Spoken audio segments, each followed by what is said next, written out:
మీలో ఎంతమందికి ఈ శనగపప్పు మసాలా తెలుసు? మా 19 కిడ్స్‌కి అయితే చాలా అంటే చాలా ఫేవరెట్ అండి. సో, ఎందుకనో నాకు ఈరోజు ఈ మసాలా చేయాలి అనిపించింది. అందుకే చేసేస్తున్నాననమాట. ఇందులో అయితే నేను కొంచెం ఏమి ఎక్కువైతే వాడవసరం లేదండి. ఇంట్లో ఉన్న వాటితోనే సింపుల్‌గా చేసేసుకోవచ్చు. శనగపప్పు, ఉల్లిపాయి, అలానే కొంచెం ఉప్పు, కారం. ఇందులో కొంచెం అంత మనకి కారపూస అంటారు కదండీ! అవి వేసుకోండి. ఒకవేళ అవి లేకపోయినా పర్వాలేదండి. ఇంతే ఇవి ఇలా చేసుకొని కూడా తినేయొచ్చనమాట. కొంచెం నిమ్మ చెక్క పిండేసుకుంటే కొంచెం పుల్ల పుల్లగా అలానే కారంగా తగులుతూ ఉంటుంది కదా! బావుంటుందనమాట.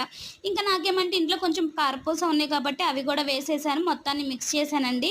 బేసిక్‌గా చెప్పాలి అంటే ఇందులో కొంచెం ఉండి లేనట్టు ఆయిల్ అనేది వేయాలండి. ఇంకా చాలా బావుంటుందనమాట. సో, ఇలా చేసుకొని తినండి. ఒక్కసారి మీరు ట్రై చేయండి. చాలా చాలా బావుంటుంది. ఈ మసాలా గురించి మీలో ఎంతమందికి తెలుసు? ఈ మసాలా అయితే నిజంగా మా నాన్నగారికైతే చాలా అంటే చాలా ఫేవరెట్ అండి.